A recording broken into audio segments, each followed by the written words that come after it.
Okay, let's start. Let me start wishing you all a happy International Mountain Day. It's very nice to be with you today in this COP28 that is looking so much at mountain issues to celebrate together the International Mountain Day. So my name is Rosa Laura Romeo. He's making me sign, so I should be close to this. Okay, so my name is Rosa Laura Romeo, and I am the coordinator of the Mountain Partnership Secretariat. The Mountain Partnership is the only United Nations alliance devoted to mountains, mountain people, mountain ecosystem. The Secretariat is hosted by FAO, and FAO is the lead agency for mountains within the UN system. So this year, the theme of the International Mountain Day is restoring mountain ecosystems, and this is a contribution to the UN decade for restoring ecosystem. And this was specifically selected, this theme, to align with this very important decade. And this decade is co-led by UNEP and FAO, so we are very happy to have here with us also a representative of UNEP to jointly promote this International Day. So we know that healthy mountains contribute to greater biodiversity, food security, and high-quality global freshwater supplies. But we also know the mountain ecosystems are globally quite neglected, and we have seen these in many different settings. And I would say that for the very first time after long-term investment, at this COP, we have seen a strong interest going toward mountain ecosystem, mountain development. We are also within the 5-year of action for mountains that was approved last year, so we are in the quinquennium for mountains, and this is another important institutional framework for jointly supporting mountains and to continue working together in this sense. So later we will also launch a joint FAO-UNEP publication on mountain ecosystems and on restoring mountain ecosystems.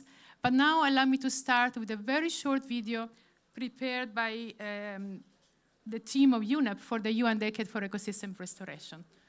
So please, let's see the first video.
So congratulations to the UNEP team for this very beautiful video.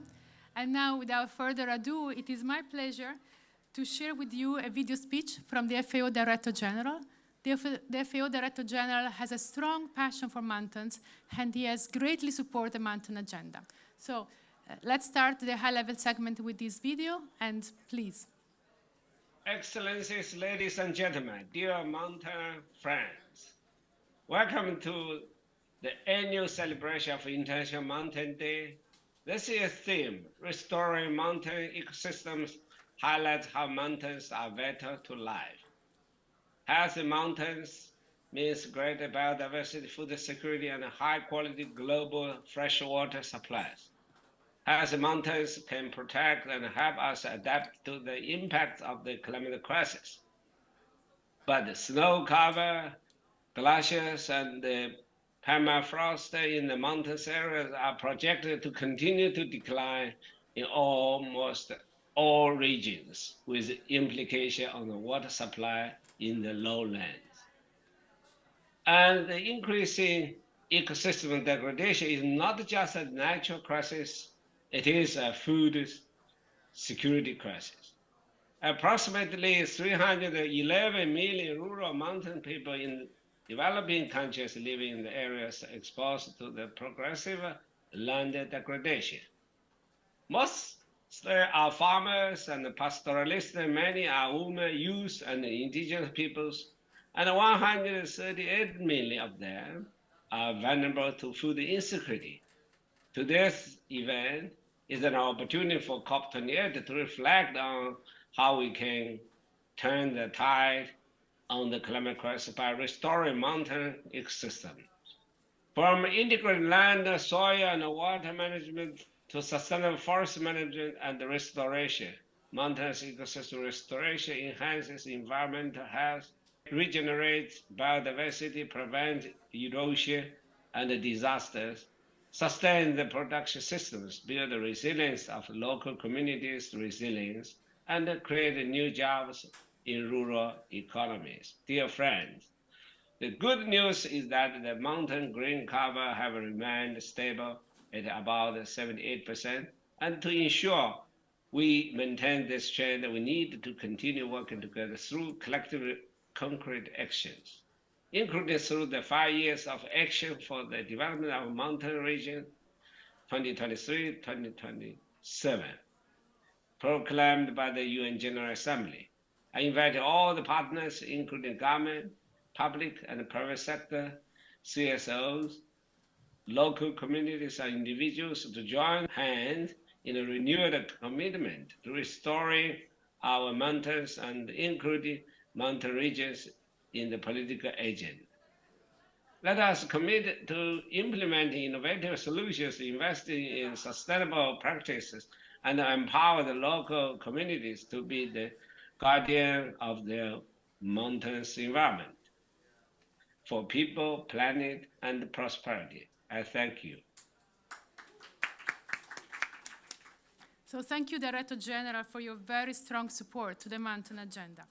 And now it's my pleasure to give the floor to Mr. Nurlan Aitmurzaev. He is the Special Envoy of the President of the Kyrgyz Republic on Mountain Issues. Kyrgyzstan has been supporting the mountain agenda for at least the last 20 years with a lot of passion and achieving very important results. Nurlan, please.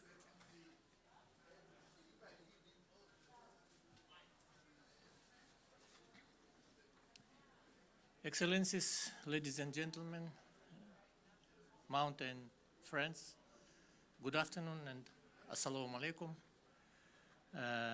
It is an honor for Kyrgyzstan to join this high-level event in celebration of International Mountain Day 2023.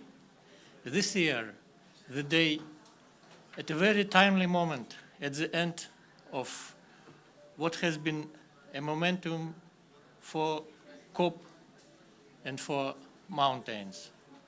We have seen a lot of engagement with the moment topic and several high-level events, but the work is not done. This is only the beginning. As an entirely mountainous country, the people and landscapes of the Kyrgyz Republic have a lot at stake if we do not increase global attention and investments in addressing the challenges facing mountains. As the President of the Kyrgyz Republic, His Excellency Sadyr Japarov, said at the beginning of this COP, our glaciers are melting, our biodiversity is under threat, and our people who have lived in harmony with those landscapes for centuries are facing unprecedented challenges. For this reason, the preservation of mountains is one of my government's top priorities, and we are taking a very active role in leading the mountains agenda at the international level. This year's International Mountain Day theme, Restoring Mountain Ecosystems, is an important reminder to us all that mountains are more than their majestic landscapes. Healthy, well-functioning mountain ecosystems are critical for providing globally important freshwater resources, safeguarding biodiversity, and influencing planetary health. For this reason, the government of the Kyrgyz Republic is advocating for the urgent establishment of a global dialogue to examine the critical relationship between mountains and climate. Dear participants, my country appreciates the support and close working relationship that we have with the Mountain Partnership Secretariat at FAO, and the work that has been done to facilitate the implementation of the 5-year section for the development of mountain regions. Together with the Mountain Partnership and members of a dedicated task force, we developed a global framework for the 5-year action to enhance the resilience and sustainable development of mountain regions across the world, and engaging in impactful advocacy for mountains at the global level. We invite all governments to use this living document as a basis for creating your own national roadmaps for the implementation of the 5 years of action. Kyrgyzstan already adopted a concept and a roadmap which was developed with the help of the UNDP, FAO, by the patronage of the residence coordinator of UN system in Kyrgyz Republic. In this interconnected world, we cannot afford to turn a blind eye to mountains.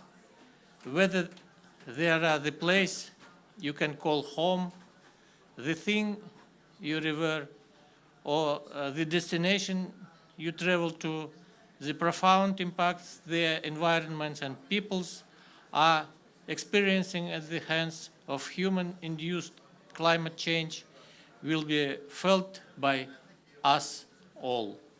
Let us come together on this International Mountain Day and during this 5-year section for mountains to strengthen our dialogue and unify our actions to bring new investments and initiatives for mountain. I thank you.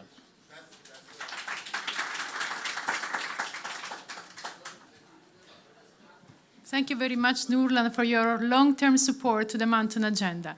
And now it's my pleasure to turn to Italy. We have with us Francesco Corvaro. He is the Special Envoy for Climate Change for the Ministry of Foreign Affairs and International Cooperation of Italy. Italy has founded the Mountain Partnership more than 20 years ago, and it has been a donor to the Secretariat since then. We are very appreciative of the Italian support to the mountain agenda, and it's my pleasure to give the floor to Francesco. Thank you.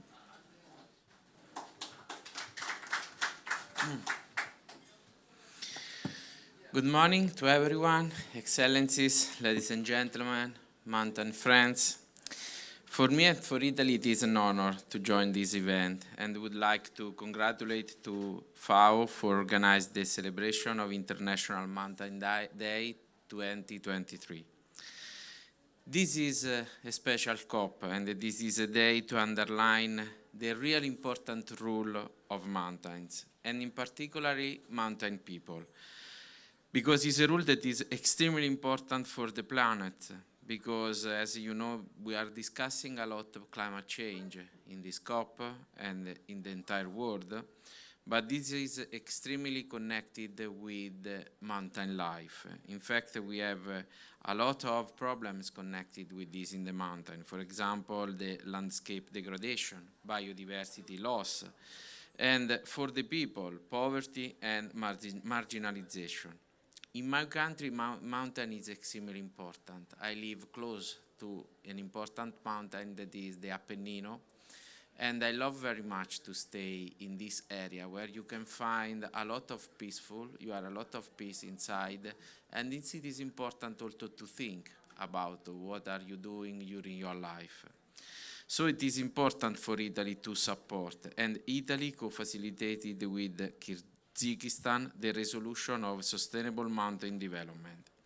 This resolution, sponsored by 110 governments, clearly showed how critical sustainable mountain development is for the achievement of the SDGs. In particular, proclaimed the 2023 to 2023 and 2027 5 years for action for the development of mountain regions.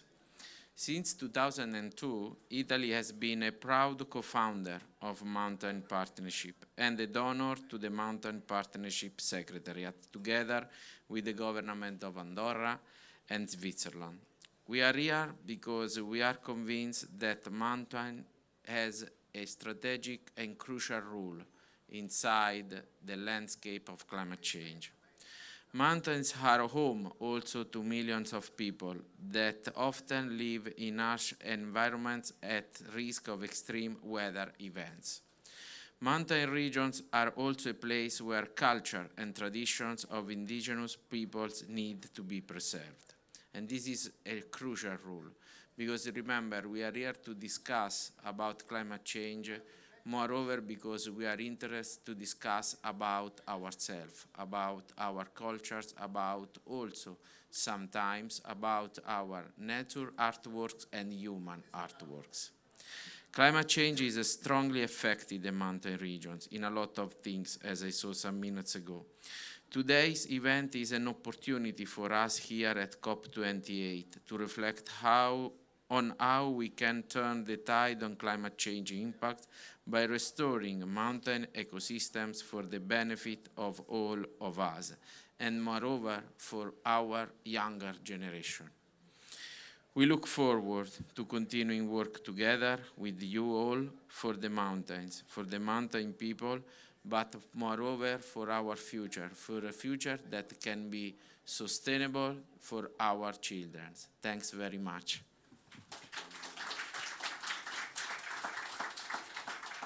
Thank you very much, Francesco, and thank you to Italy for the very strong support.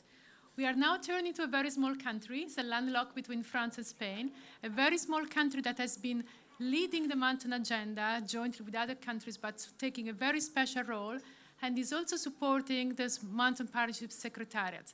So we are very pleased to have today with us Carles Miquel. He's the Director for Energy and Transportation for the Secretary of State for Energy Transition, Transportation and Mobility of Andorra. Carles Miquel, it is a pleasure.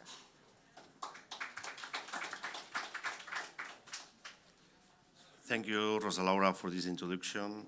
Ladies and gentlemen, dear colleagues, this is the second year that I participate directly in the celebration of the International Mountain Day. Last year from the Holy See, this year from the COP in Dubai.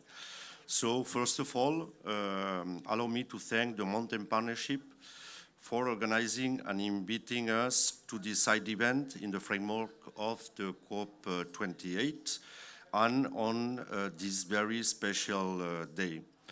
For Andorra, that is a really important and crucial matter. We have raised our voice to promote mountain regions within the international arena, among other things by being an active state party of the Mountain Partnership and of its steering committee. Last year, we celebrated the International Year of Sustainable Mountains Development.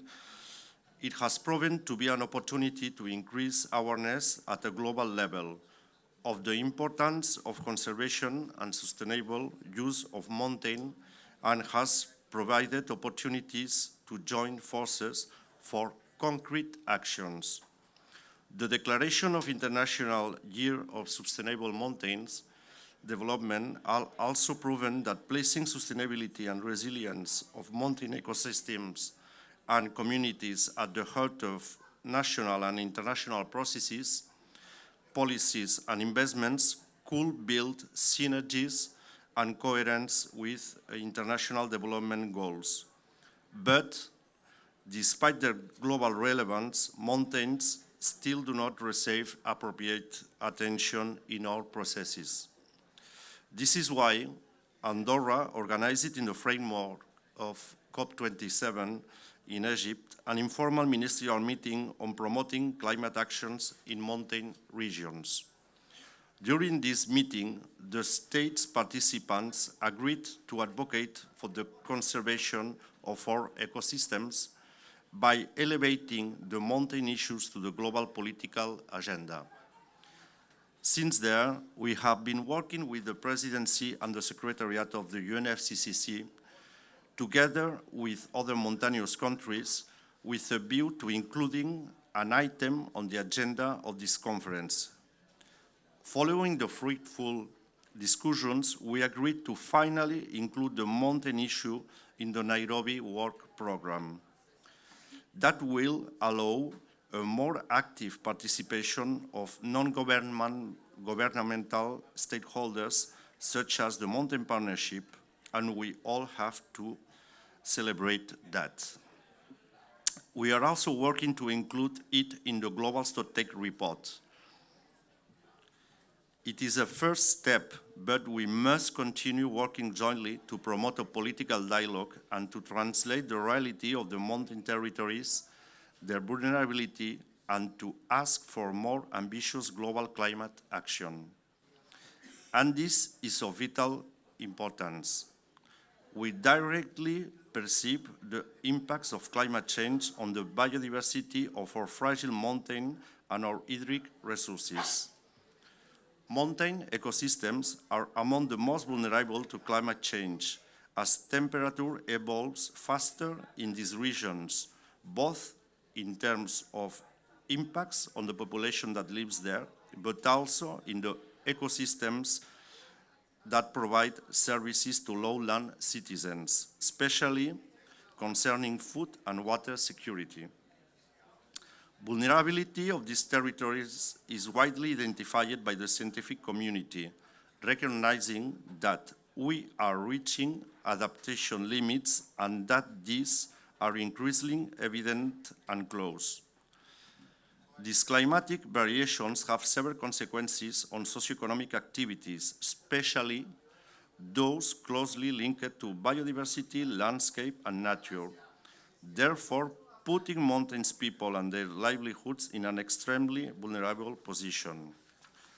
Regions like ours, disproportionately affected by the adverse impacts of climate change, rely on clear and open communication to effectively address our unique vulnerabilities. By achieving to transparency standards, we set a procedure compelling other parties, especially those who with substantial mitigation potentials, to recognize and respond to the urgent climate challenges faced by the most vulnerable. This is why I am proud to share with you that Andorra has been the first country to submit a biannual transparency report under the enhanced transparency framework established by the Paris Agreement. Being transparent allows us to be exigent, and we need to protect mountains and require more ambitious global climate action. Thank you for your attention. Thank you very much, Carles, to you, the Andorra's colleague, for all your great support. Thank you so much. And now it is my pleasure to turn to UNEP, and in particular to Mr. Bruno Pozzi, the Deputy Director for the Ecosystem Division of the United Nations Environment Programme. UNEP co-leads, jointly with the FAO, the Decade for Ecosystem Restoration, and the Decade represents a global effort to ramp up restoration and conservation and put the world on track for a sustainable future. UNEP is also another important founder of the Mountain Partnership and is a very active member. So it is my pleasure to give the floor to Bruno.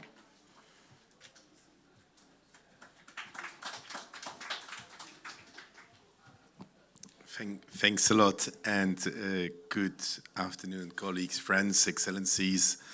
really a pleasure to be in this event. It has been said by previous speakers, and we know that mountains are highly diverse and fragile ecosystems, but they're home as well to 15% of the world population, and they're home as well to 25 out of the 34 world's biodiversity hotspots. And so therefore, when climate change hits, when the triple planetary crisis hits a mountain, it has high impacts. And we saw the evidence that these impacts are actually faster on mountainous areas, on mountain ecosystems, than on other terrestrial habitats. We've seen mountain glaciers, snow cover, shrinking and retreating at rates that are not seen elsewhere on planet and have not been seen before. We've seen the impacts that it has on the quality and the quantity of fresh water available to support life and livelihoods, but also to support the biodiversity that comes with the rivers and streams coming out of the mountains.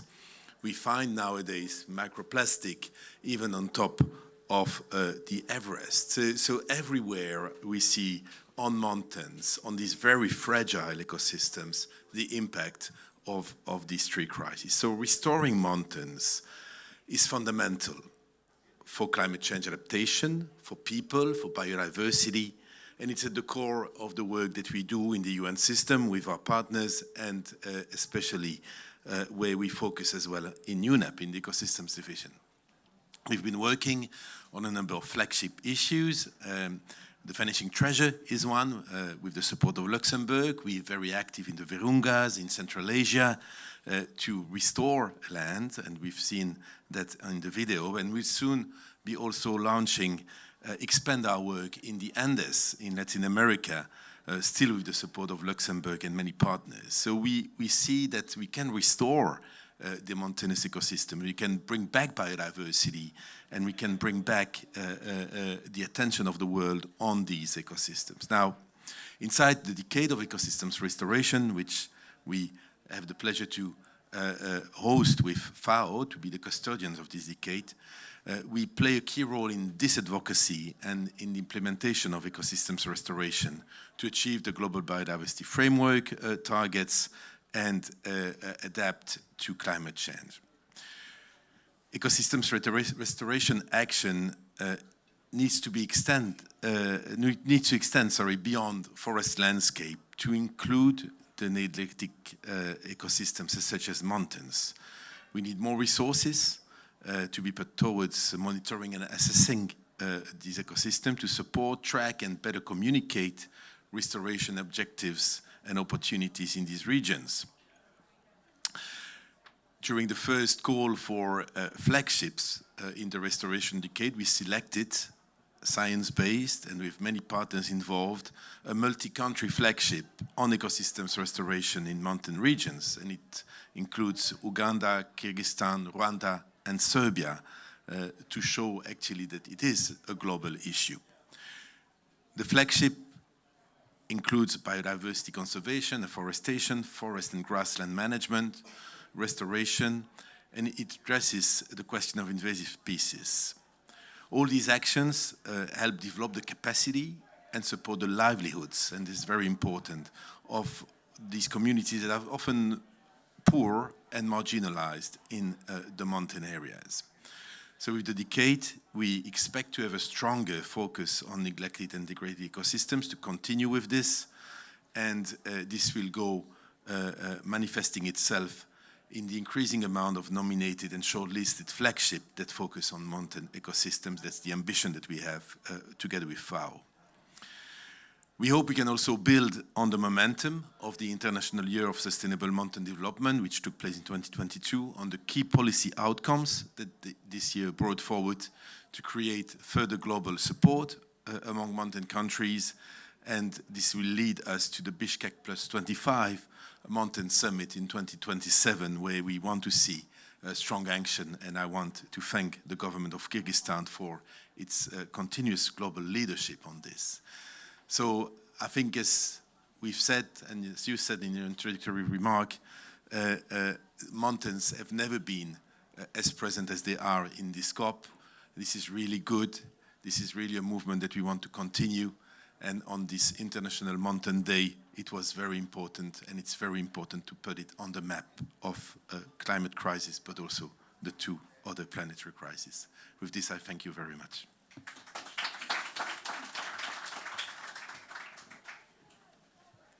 Thank you, Bruno. Thank you so much. It has been a pleasure to cooperate with UNEP since the very beginning of the Mountain Partnership. Now, as we are perfectly on time, before we move to the second panel, if there are questions from the participants, this is the right time for the first speakers. Any questions? If you want to talk, there is a mic there, or you can come here. I don't, oh. Sorry, please.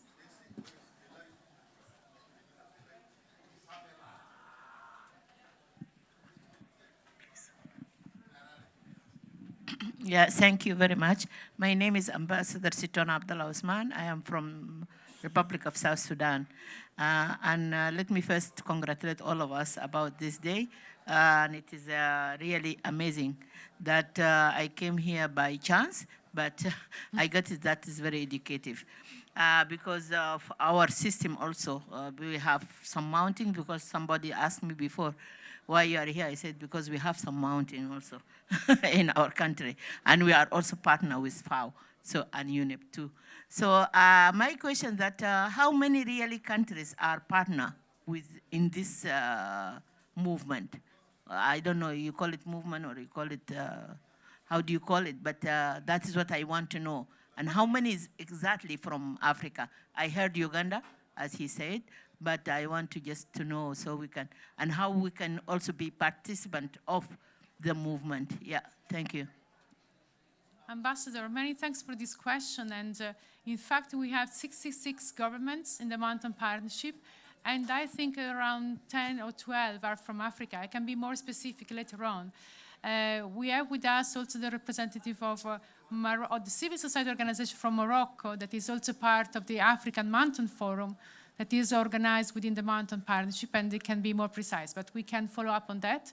But we, in 2002, we had the first International Year of Mountains, and the slogan we had at that time, I think, is still very valid, and the slogan was, we are all mountain people. So regardless of where we live, our life is supported by mountains, is supported by goods and services coming from mountains.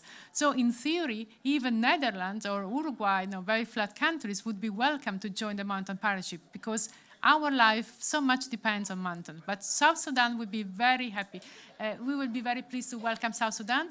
All you need to do is to send me an email, and we keep the bureaucracy to the minimum. It's very easy, but we can follow up later. So are there any other questions from the... I don't see any hands.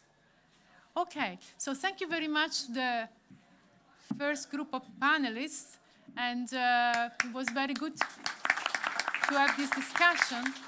And now I would like to move to the second session of this panel, which is looking more specifically at mountain knowledge and resilience. And we have with us our first speaker. She's Tara Gujadar. She's the director of the Traditional Arts and Ethnological Center in the Lao People's Democratic Republic. And well, she will tell us more about this very important center. And I understand that is a part of the town that is in the UNESCO heritage system, and it's really working hard to promote and conserve the very important Laos culture. So Tara, please. I have a few questions for you, and in particular, I would like to ask you, what's the role of traditional culture in restoring mountain ecosystem? Do you see a linkage there between traditional culture and mountains? And also it would be very important for us to learn more, at least for me, about the tradition of the Oma culture, which is living in very remote mountain areas in Laos. And well, my last question is about the intergenerational dialogue. How do you see that? Please.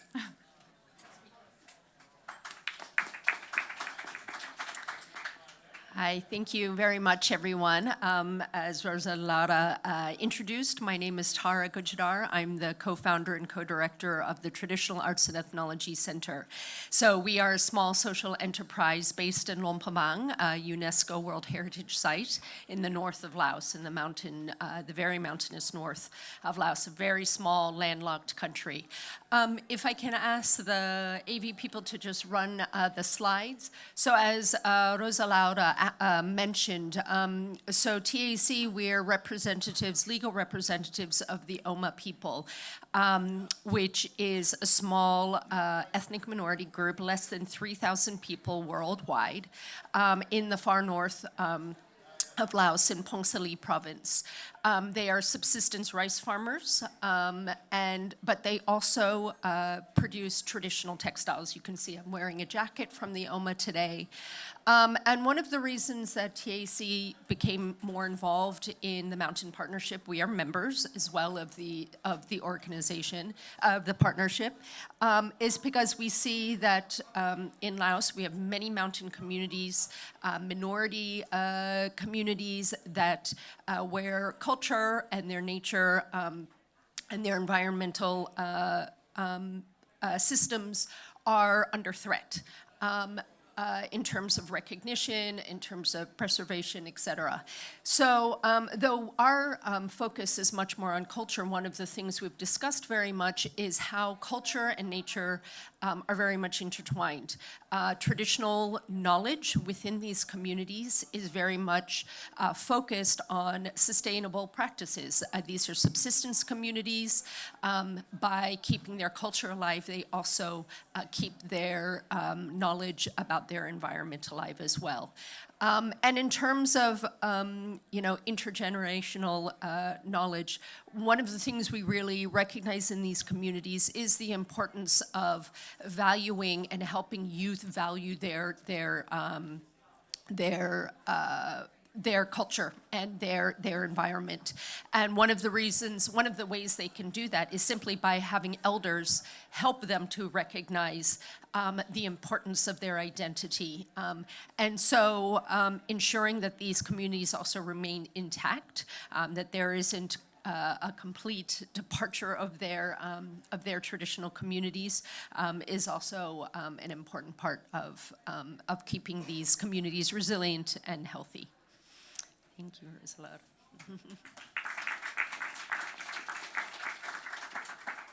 Well, thank you so much, Sarah. I mean, these photos were amazing. So I'm sure we are all fascinated by this culture. And I think we also appreciate that in mountains, not only we have important biological diversity, but we have very important cultural diversity. And they are so interlinked. And every time a culture disappears, it's something that is gone forever. And we are really missing something for our heritage, but also for the future. So are there any questions for Tara? Any further information you would like to have from her? This is the time. Okay. Mohammed, please come. Oh, yeah, take that as you prefer. Okay, I'm Mohammed from Morocco, member of Mountain Partnership. And we, in the coalition, we consider that mountains are not only rocks and trees and animals, but there are humans living and coexisting, co-living with this. And they have certain knowledge and intelligences that with which they adapted, they resisted, they were resilient so far. And this is the cultural thing that we need to emphasize and to restore. So we do not only restore ecosystems, but we restore also traditions, local knowledge, and local competencies. Because as an example from our culture, tribes were preserving their forests with their own rules. And the forests were better than now that we have administrative bureaucracy and so on. So these are the things that we need to preserve and also restore. Thank you so much. Thank you so much, Mohammed, also for the work you are doing in Morocco for after the earthquake. I know you have been involved very heavily in helping the local population. So thank you very much for all you're doing. And now let's conclude with a voice from a very young guy who is with us today. His name is Manan and Wilgirish Chander. And Manan is 17 years old. I think at that age we can disclose that. He's 17, and he's a student here at the Jumeirah College, a school here in Dubai that is part of the Zero Water Partnership. This Zero Water Day Partnership is a very interesting alliance bringing together students from all over the world. They are also a member of the Mountain Partnership, and it is our pleasure to work with them and support them. I was in a meeting yesterday, and someone was saying, "What do you call us, the future generation?" We are here today. We are the generation of today. So I think it's very important to recognize the important role that these young activists have for moving the environmental agenda forward, and in particular, in our case, the mountain agenda. And so it is my pleasure to give the floor to Manan, who will tell us more about how his school is involved in this partnership and what they're doing, especially here at COP28. Manan, please.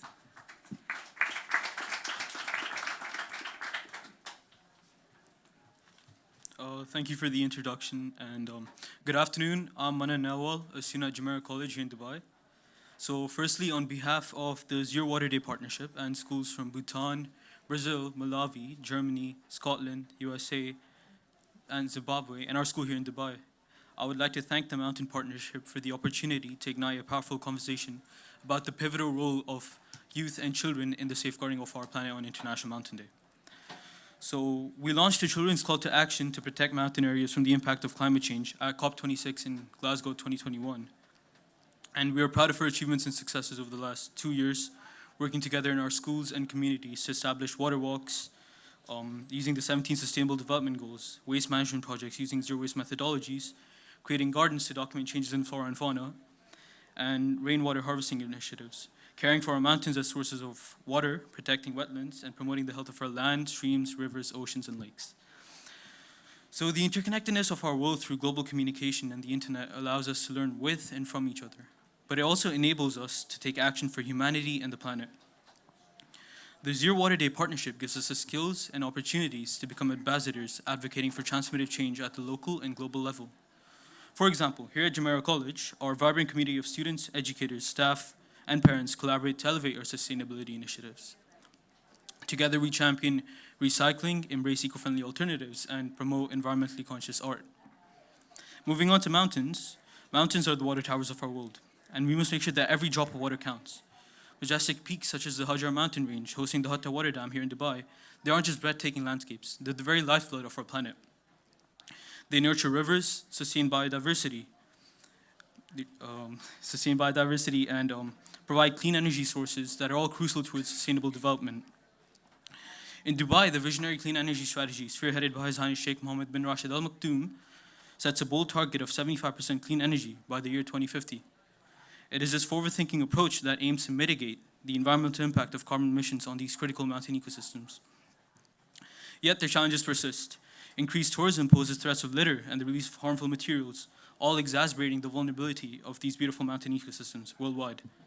So as someone connected to the mountainous terrains of India, I've witnessed firsthand the devastating effects of pollution, mining, and erosion-induced landslides on these delicate mountain ecosystems. So I would just like to say, no matter who you are or where you live, we're all united by water. Our lives and the planet depend on it. Yet the greatest threat to the planet is thinking that someone else will save it for us. So let's embark on this journey together, a collective effort to protect the world's mountains and their glaciers. Together, our concerted actions today at COP28 will resonate through time. We call upon delegates to empower children and youth to be the stewards of the mountains and to safeguard them for the generations to come. Thank you.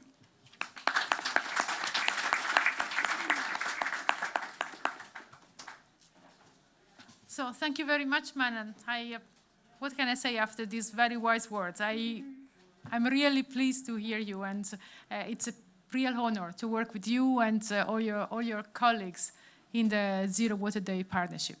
We have a few minutes left, so if there are some final remarks, some questions, some comments, please come here. Okay, I think we are all very tired after these 2 weeks of COP, but okay. So allow me to conclude. Thanking all the speakers that have joined us today, sometimes from very far away, and with a very busy agenda. So thank you very much to all the speakers, the participants. Allow also to thank me, the FAO colleague, for the very smooth running of this meeting today. And I thank you personally for your participation, and I wish you a very happy International Mountain Day. Thank you very much. Yes, let's have a group picture. Yes.